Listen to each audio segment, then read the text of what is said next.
Já estamos de volta com o nosso cotidiano e hoje o nosso convidado já esteve com a gente em outras oportunidades. Marcos Ehringer está aqui com a gente mais uma vez. Tudo bem? Boa noite. Bem, graças a Deus. Tranquilo? Boa noite, pessoal de casa. É um prazer novamente poder contribuir aí com alguns esclarecimentos. Legal. Você não sabe, não faz ideia o quanto tira as dúvidas das pessoas em relação... Eu ia falar difícil, né, diretor? Não consegui. Infelizmente não consegui. Dessa vez o raciocínio não veio. Mas, Marcos, e a folia? Passeou, descansou? Bom para descansar, né? Descansar e recompor os ânimos aí para o ano que enfim começa, né? Estamos aí com o ano começando. Agora que o Brasil começa, agora vamos em frente. Né? E a questão financeira sempre está na roda de discussão. Né? Todo mundo com esse problema da questão financeira. Por mais que eu vou partir para um carnaval da vida ou um feriadão prolongado, e que nós vamos ter inúmeros este ano. É verdade, esse ano. O pessoal cai no problema financeiro, né? Falta de planejamento. E aí, como é que fica essa questão? Dá para planejar a minha viagem do ano que vem? Eu consigo guardar uma grana para poder viajar sem transtornos? E falar, essa grana aqui não vai me fazer falta. Ou não dá. Infelizmente, no mundo que nós vivemos, não dá. A gente tem que ver o que tem na hora e gastar e foi. Não, na verdade, dá para fazer e é sempre importante fazer, né? Porque esse que é um sonho, o sonho da viagem e tal, da diversão, enfim, ele não pode se transformar no desespero depois, né? Enfim, o cidadão, a cidadã vai, extravasa na viagem e quando volta é só tormento em função daquela viagem, não quer nem lembrar, né, das coisas da viagem em decorrência das faturas de cartão de crédito e tal, e muitas outras volta coisas. chorando, né, Marcos? Exatamente, isso aí. Porque deu uma dor no bolso, não é nem vem com aquela coisa assim, nunca mais eu volto lá, mas o lugar em si não tem nada a ver com isso, né? A falta de gestão. É gestão, né? O brasileiro não tem essa habilidade, o que falta? Ou a maioria tem, mas não usa? O que a gente percebe, assim, nessa longa empreitada que a gente tem dentro desse contexto é a falta de cultura financeira. De fato, o que a gente percebe é que dinheiro é sempre alguma coisa controvertida, né? Então, muitos usam aquela coisa que eu gosto até de repetir bastante, porque essa coisa tem que ser bem enfatizada, que é a questão da matemática, né? Então, em larga escala, a gente vê a declaração que eu não tenho a menor afinidade com números, eu não gosto de matemática, enfim, inclusive isso muitas vezes justificando até o posicionamento profissional, né? Não, eu fui por uma determinada área porque eu vi que não ia ter muita matemática. Sou médico e não consigo, então, minhas finanças eu não consigo dar conta. A gente escuta muito isso, né? Esse relato. Então, aí quando vem a matemática junto com o dinheiro, a matemática do dinheiro, aí o dinheiro já é uma coisa controvertida, então matemática já é ruim. Com dinheiro, então a matemática do dinheiro deve ser um negócio de louco. É verdade. E aí a grande maioria se afasta, né, do que deveria ser, na verdade, uma motivação para se aproximar, porque conta de dinheiro a gente faz o tempo todo. Não tem jeito. Olha, nós estamos com um consultor financeiro, Marcos Ehringer, que está aqui hoje. E aí, Marcos, a gente estava nessa época de carnaval, folia, a gente viu do Natal, as mães desesperadas, porque esse ano o carnaval e a volta às aulas vieram juntos. E aí não sabe se compra o material da criança ou se compra a fantasia para ela pular carnaval. E aí ficou aquela questão, o que eu faço agora? E a criança quer os dois, né? Que é a fantasia, que é o caderno da Frozen, que agora está na moda, que é desenhos animados e tudo mais. E aí, na redação, a gente discutiu, e na nossa página na internet, abrimos uma enquete. O pessoal choveu de perguntas lá. E aí, nós trouxemos você aqui para justamente hoje tirar essas dúvidas de vocês aí de casa que nos pediram a volta do nosso consultor financeiro para esse momento de desespero. O feriado veio, viajei e agora estou sem grana. O que eu faço? Chegaram várias perguntas, a gente selecionou algumas, Marcos. Uma veio lá de Mesquita, foi a Aline Silveira. Ela está dizendo como pode proceder para evitar o gasto desnecessário nestes feriados prolongados. Olha, eu acho que uma boa ação, aliás, uma ótima ação nesse sentido, é exatamente programar esses gastos na medida do que é possível programar, né? Então, enfim, na verdade, eu acho que o cidadão ele pode submeter, né, esse período de viagem a uma estimativa, né? Quanto eu imagino que eu vá ter que despender diariamente. Fazer uma conta, assim, por partes, né? Indo a coisa bem fina, né? Então, eu olho a cada dia, o que eu vou ter de demanda, de despesa, de custo para me manter nessa viagem, no passeio, de forma alegre, descontraída, né? Então, eu vejo esse custo diário, e vejo o somatório disso tudo, quanto é que Certo. vai dar no total da viagem. E, obviamente, colocar uma margenzinha, porque sempre tem aquelas despesas emergentes, né? Então, já tem que se programar, Não porque pode ir muito no estou limite, estimando, exato, para não trabalhar no limite. Dessa maneira, ele vai ter a cada dia o que ele disponibilizou, pelas estimativas dele, para os gastos. Ah, tá. E aí ele vai contendo os gastos, tentando atingir aquela meta diária. Essa é uma boa medida, é uma prática que eu, por exemplo, utilizo. Ah, tá. Tem uma média, vamos supor, uma família de 4 pessoas, são 2 adolescentes, o pai e a mãe. Para uma viagem São Paulo-Rio, tem uma média de gasto por cabeça? Existe isso ou não dá para fazer dessa forma? De fato, teria que pegar vai pegar passagem, mais a hospedagem, mais o consumo, que vai ter o consumo, juntar as 3 e ver a somatória, vai dar lá seu um tanto. Põe quantos % a mais na margem de erro? Na verdade, assim, essa coisa é muito relativa, depende do padrão de viagem, né? Tem aquela viagem bem turística, tem aquela viagem bem voltada para uma questão mais cultural, enfim. E aí, essa coisa varia um pouquinho. Mas uma boa medida seria essa. Existem gastos que já são gastos previstos e precisos. Eu tenho a minha passagem, eu tenho a minha hospedagem, enfim, disso daí eu não tenho para onde correr. Não esquecer de colocar nessa conta também, se for de avião, por exemplo, o táxi do aeroporto até o hotel. Ninguém né? nunca lembra O disso. deslocamento, né? Que esses deslocamentos não são baratos. Chega no Enfim, aeroporto, chega na cidade. Não exatamente. é bem assim, né? O cara, não, mas eu vou andar de metrô. Mas a gente sabe, infelizmente, que o metrô não atende os aeroportos aqui no Rio de Janeiro, por exemplo. Então, Isso. vai ter que prever um gasto de táxi nessa jogada aí. Então, fazer essa conta eu acho importante. E estabelecer um percentual em cima disso para essas variações também é fundamental. Então, a gente Certo. recai naquela questão, né? Fazer uma conta mais fina, exatamente para poder não se surpreender com os números, né? Porque eles virão, certamente. Viajar, mas antes tem que gastar a ponta do lápis Na ali. ponta do lápis. E fazer uma reunião familiar, Isso senão mesmo, não dá de certo conscientização, não, né? É verdade. Agora, tem uma opção boa que é ficar na casa de parente, né? Se tiver algum lugar, amigos... Com perdão da brincadeira, depende do parente, né? Porque Na dependendo casa do da parente... sogra não vai dar muito certo, não. Tô brincando aí, sogras do Brasil. Mas, enfim, essa é uma boa opção de redução do custo, ele já diminui aquela conta que a gente falou, que é aquela conta que vai acontecer Evitar de qualquer um maneira. hotel, às vezes, Exatamente, não é? até porque dependendo do período, né, a gente pôde perceber isso é recorrente, na verdade, período do carnaval, né, as diárias ficam insuportáveis, né? Eu não vou falar o lugar, não, mas eu fiz uma pesquisa pessoal. Custa, em baixa temporada, R$70 a diária do tal hotel que eu pesquisei na região... onde que foi que eu pesquisei? Foi depois de Cabo Frio. Foi lá na região do Arraial do Cabo. Certo. Eu fiz uma pesquisa ali. Aí custa R$70 a diária de um suposto hotel lá. Eles estão cobrando 250 na época de carnaval. Período, né? Mas é muito superior.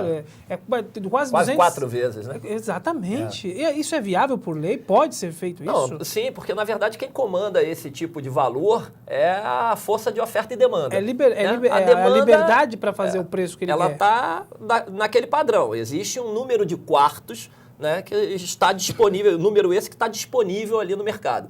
Obviamente que num período como esse a demanda aumenta muito. E quem tem os quartos para alocar vai tentar se prevalecer dessa alta demanda para poder faturar mais e ter um resultado maior. Então, pesquisar é fundamental. Fundamental. Tem que pesquisar para ter uma boa viagem e menos dor de cabeça. Com certeza. Outra que chegou aqui pra gente, o Antônio Carlos é de São Gonçalo. Alô, São Gonçalo, um abraço para vocês. Até quanto do meu orçamento eu posso comprometer para curtir um feriado? Tem essa matemática? Na verdade, assim, Antônio, essa matemática tem, mas é muito individual, né? Eventualmente você pega o cidadão, a cidadã num cenário em que ele não pode comprometer nada com viagem, ele vai ter que ficar em casa quietinho, né? E sem muito estripulir até dentro de casa. Né? Isso, gente que viajou de carro e dormiu no carro. Exatamente. Uma semana. Na verdade, esse não era nem para viajar. Né? Então, tava mais duro que pão duro para pão velho. Então, assim, essa coisa mágica de a gente estabelecer padrões e tal, enfim, eu acho que o mais interessante é gerar uma reserva financeira, com base nessa reserva financeira, estudar as possibilidades, os locais que tem interesse de conhecer, né, naqueles feriados, e ver o local que se encaixa dentro do orçamento dele. Porque, de repente, vai ter um local, uma região que ele gostaria de conhecer, mas ainda não é o momento, porque ele não tem uma reserva financeira que suporte aquilo. Essa conta é fundamental. É como se fosse eu querendo ir para Disney hoje, não tem nem condição de chegar na rodoviária. E tem que ir de avião, né? Exatamente. É difícil, gente, é difícil. A Mônica Gomes, ela é de Jacarepaguá. Ela diz que sim, fazer uma viagem parcelada é algo vantajoso? Olha, aí vem aquela velha questão, né? A grande dúvida do consumidor. Melhor pagar à vista ou pagar parcelado? Tudo depende, primeiro, de disponibilidade financeira. Se você de fato tem dinheiro para pagar à vista, porque muitas vezes o cidadão acha que tem dinheiro para pagar à vista porque há um saldo na conta dele. E se esse saldo for o limite do cheque especial, sinceramente não vale a pena. Tá? Então, enfim, em linhas gerais não vai valer a pena. Mas a grande questão é, vale a pena o à vista ou é melhor o parcelado? Então passa pela disponibilidade financeira. Primeira coisa que ele tem que analisar, viabilidade financeira. Se for submetido a mim a hipótese de pagamento à vista, considerando que vai ser concedido um desconto, alguma coisa desse tipo, vale a pena, eu tenho condições de arcar com isso? Então, reais condições. Não aquela coisa, não, aí eu pego daqui, pego coxa de retalho nessa hora não funciona, sai muito caro. Né? Então, enfim, esse é o primeiro passo. Se é possível pagar à vista, se há disponibilidade financeira para fazê-lo. Caso não haja, a ideia do parcelamento é inevitável. Claro que, obviamente, se ele não pretende postergar aquela antecipação, né, do anseio da viagem e tal. Enfim, então ele vai ter que parcelar. A questão do parcelamento, quando não há proposta de um desconto no pagamento à vista, essa é a que tem que ser. Ou seja, se eu não tiver nenhuma vantagem para pagar à vista, então, obviamente, que eu vou enveredar pelo parcelamento. Bom, mas e se eu tiver dinheiro para pagar à vista? Aí vai um conselho de quem faz a gestão da sua parte econômico-financeira. Mesmo que você tenha dinheiro para pagar à vista, se não tiver um benefício, um desconto, alguma coisa desse tipo, então pague parcelado. Porque se você tem o dinheiro para pagar à vista, obviamente que você tem para pagar as parcelas. Sim. Porque as parcelas nada mais são que um fracionamento da questão do valor à vista. Então você tem o dinheiro para viabilizar o pagamento à vista. Então, obviamente, você tem essa reserva financeira que já te exime da preocupação de as parcelas vão vencer, eu já tenho dinheiro para pagá-las. Só que eu tenho que fazer uma boa gestão desse dinheiro. Sugestão, aplicar esse dinheiro e na medida em que as parcelas forem vencendo, você vai baixando o dinheiro necessário para quitá-las, de tal maneira que ao final do prazo do pagamento, você vai ter uma sobrinha lá. Mas não é muita coisa, as rentabilidades são muito baixas. Aí eu sempre digo que antes pingar do que secar. É melhor uma pratinha do que nenhuma. Com certeza. Olha aí, grandes esclarecimentos aí para você de casa. O Roberto Maia, ele é de São Paulo, Guarulhos. Como proceder na hora de dividir os gastos do feriado com amigos? Tem aquela questão de dividir, deu 3 para cada um? Tem gente que fala, eu não comi aquele prato mais caro ali. Já conheci gente, não bebi cerveja. Aí eu lanço mão de uma fala de mercado que diz o seguinte, o tratado não é caro. E para que o tratado não seja caro, a ideia é que seja combinado anteriormente. Muito bem conhecido. Se fazer um contrato. Se puder escrever isso em algum lugar, seria perfeito. Agora, na verdade, assim, tornando a coisa mais prática, eu acho que sempre que há essa proposta de rateio e tal, antes de incorrer em qualquer despesa, reunir o grupo que vai estar responsável pelo rateio, e estabelecer as regras ali do rateio. Vamos comprar e tal, a gente estima gastar tanto, então vai dar tanto para cada um, tá todo mundo de acordo, ok. Pode usar aquele esqueminha da festa da firma que eles fazem? Vai dar R$10 para cada um, junta para fazer a festinha. É isso, mais ou menos isso. É isso, né? Aí. Só que uma viagem é um gasto maior. Agora, imaginar que todos os presentes estão disponíveis para ratear a despesa, sobretudo uma despesa que você deliberadamente fez, foi lá comprar carne, resolvi trazer uma linguiça, o cara que não come linguiça, de repente não vai pagar. Não estava no script, cadê meu dinheiro? Quero meu dinheiro de volta. Eu acho que para evitar problemas que não são em absoluto de ordem financeira, né, são de ordem pessoal, de relacionamento interpessoal, é melhor combinar antes. A não ser que seja amigos do peito mesmo, que aí dá para contar com aquele amigo. Do contrário, olha, já fiz acampamento, olha, dá dor de cabeça. O consultor financeiro está dizendo, vamos seguir os passos dele, porque é verdade, não é todo amigo que na hora do pagar, eu esqueci a carteira. São os amigos do peito, mas talvez não do bolso. Paga a minha hoje, eu pago depois para você, nunca mais você vai ver o valor. Não dá. Outra que chegou aqui, a Luísa Sampaio, Macaé, Rio de Janeiro. Um abraço, Macaé. Qual a melhor forma de pagamento nessas épocas? Dinheiro, cartão, débito? Até já teve, você até pincelou, né, a questão do pagamento. Ô, Luísa, ele pincelou aqui, vou dar só uma pincelada rapidamente, porque a gente até falou das questões de pagamento. A melhor medida é pagar no dinheiro, para não ser surpreendido, né? Agora, obviamente que se você coloca isso dentro do seu orçamento e pretende o parcelamento, aí seria o cartão de crédito que traz essa possibilidade do parcelamento. Porque hoje, muito pouco provavelmente, você vai encontrar as possibilidades de parcelamento em cheque, né? Como existia outrora, né? O tal do cheque predatado, enfim. Isso é uma instituição já meio que caiu em desuso no mercado. O que está prevalecendo é a moeda Isso. E o dinheiro de plástico. De plástico, que como é o cartão, diz. né? E o cartão de crédito nessa hora propondo o parcelamento. Né? Mas sempre lembrando que esse parcelamento, bem como os gastos à vista, tem que estar previstos lá para não comprometer o seu orçamento futuro. Esse é o grande problema que a gente falou logo no início. Né? Senão depois dá dor de cabeça, aí não vai conseguir comprar material escolar da criança, aí depois não vai, aí vem a Páscoa, não vai conseguir comprar ovo de Páscoa, e aí um acarreta no outro, chega no Natal, tá com dívidas e não consegue passar o Natal. E vira uma bola de neve, né? Dívida bola de neve. Vira bola de neve, e tem que prestar atenção em juros, cartões de crédito, nunca pagar o mínimo, não é? O Marcos já falou pra gente aqui algumas vezes, não paga o mínimo, já que parcelou no cartão de crédito, pague a fatura na íntegra para evitar Faça um esforço, controle isso, porque realmente as taxas de mercado não é nada receptivo nessa hora, né? Ele, muito pelo contrário, ele tenta tirar o máximo proveito, porque existem alguns indicadores, né, que eles passam por uma questão técnica, mas são muito fáceis de entender.